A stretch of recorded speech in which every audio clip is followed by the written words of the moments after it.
Que fait une exposition sur le roman photo au sein de la Cité de la BD? Le genre a quasiment disparu des radars, sauf pour l'éditeur poitevin Flubelub.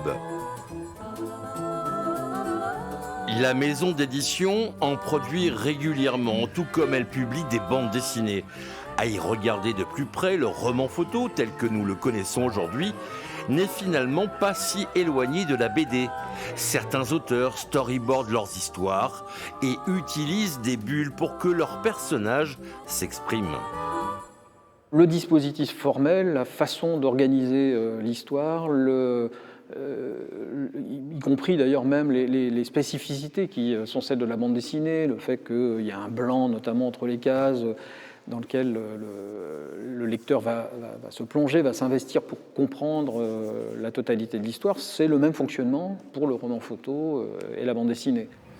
Longtemps, le roman photo a servi des histoires romantiques à l'eau de rose. Puis, un virage s'est opéré avec l'arrivée des journaux satiriques. Et effectivement, dans les années 70, Harakiri, en décalage par rapport à ce type de production, s'est mis à faire du roman photo satirique avec ceux du professeur Choron, ceux de GB.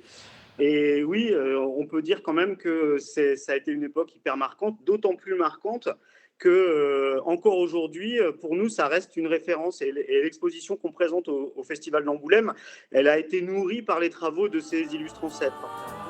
Autour des productions de l'éditeur Flubelub, on retrouve une partie de l'environnement matériel qui a servi à la maison d'édition.